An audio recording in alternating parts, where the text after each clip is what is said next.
take it away, Gunita. Round of applause for Gunita, guys. Thank you.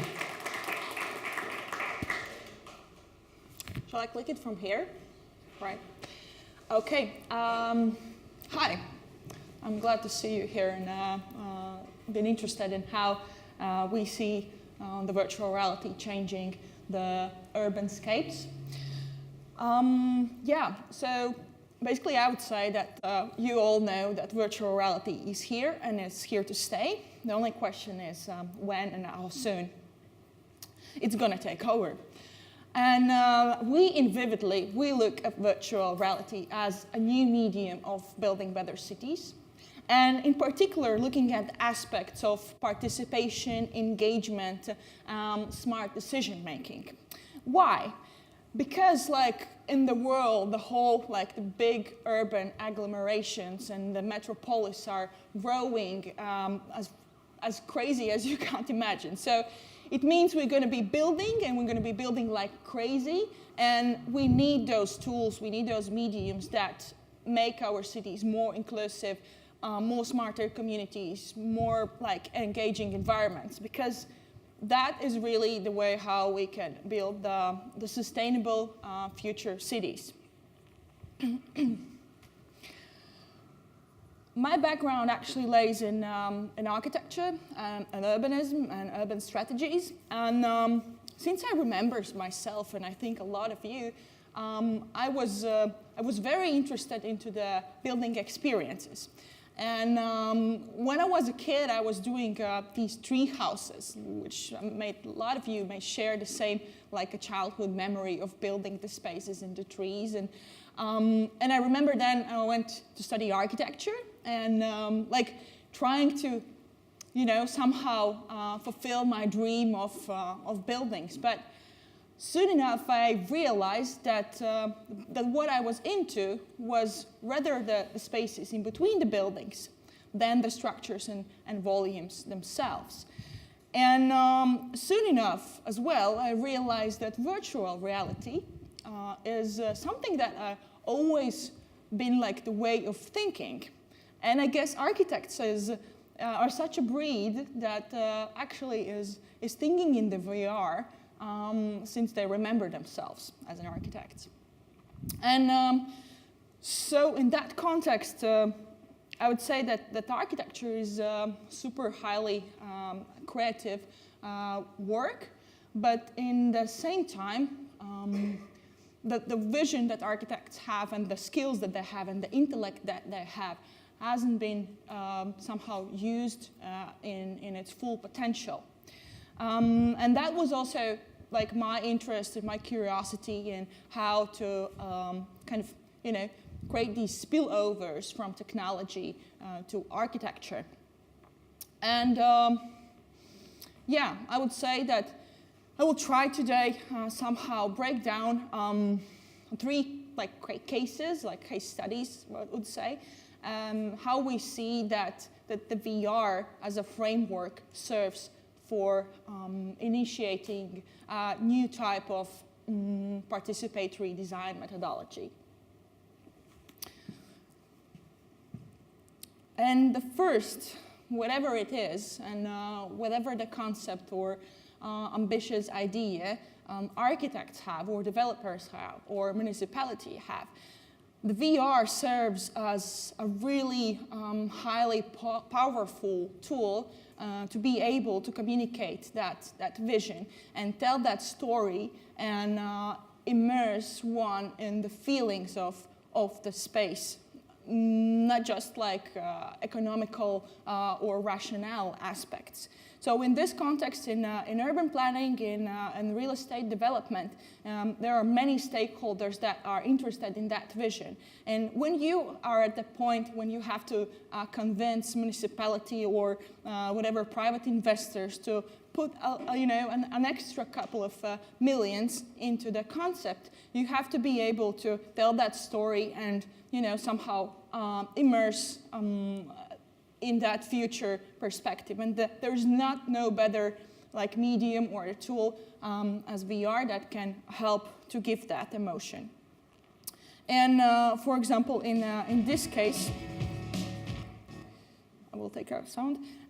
In this case, we helped one of the biggest concert halls in the Baltics, like Great Amber, located next to the Baltic Sea, to be communicated, starting from the investment process, ending up with sort of introducing the concept to the community and, well, to the citizens, basically, and being able to understand that the landmark for the city could change the whole, perspective towards this place. The next and very important aspect in the design and architecture as such is simulations of user experiences. And I don't have to explain that to this audience, but definitely the VR can, give you the real idea about the process, the real process, how it's going to be executed later on. And with simulations, we're sort of, as an architect, as designers, we're able to design the spaces inside out and allow, for example, the future users and inhabitants to sort of, engage and contribute to these concepts. As such, in this case, we used just Oculus with added leap motion. This is just a simple sample from the private housing, but the communication with the client, basically there was just a framework of the building, and the rest was added on top of it by using the virtual reality and allowing the user to take part in that process. And the third level is the creation of highly interactive solutions. So meaning that in some way in the future we can even simulate the creation of architecture of the spaces. I'll try to just drag it a little farther to see. Without an architect present in that situation. And this is one of our projects how we actually started to experiment with virtual reality and sort of simulated artificial intelligence, allowing the non-professionals just to put on the glasses, again with leap motion, just in a different setup, and build the structures and extrude the forms. And there was a different combinations of the styles, where you can just add the windows and materials, you can drag and drop them. Try to get in this part. And therefore, just the regular people in a remote way were able to create architecture in a way, and sort of simulates the futuristic cycle of one applying the architect's intellect and being able to create the spaces. In relevance where it's located, or what your knowledge is. But in order to penetrate all that idea of VR taking place as a medium and not just as a tool or one-off campaign, we have to start at the very first stepping stone, which is architects. And unfortunately, right now the VR it's a perception. It's maybe the kind of psychological barrier, but it's not that much used in architecture and design. So Vividly took up the mission, basically, to make the virtual reality available to architects and designers in order to start to penetrate that process and awareness of the VR being a part of the whole, a spectrum of design and project management. So we're building the platform that you're able to basically drag and drop and apply. Well, this part is not yet seen here, but to apply some setups that make that experience very juicy. Because for architects, I think that's why they're not that much using it, because it looks plain. It's not really communicating the whole richness of it.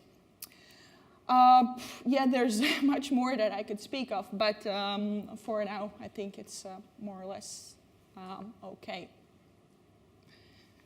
perhaps you have some questions or ideas or comments or some points of view that you can add to this one.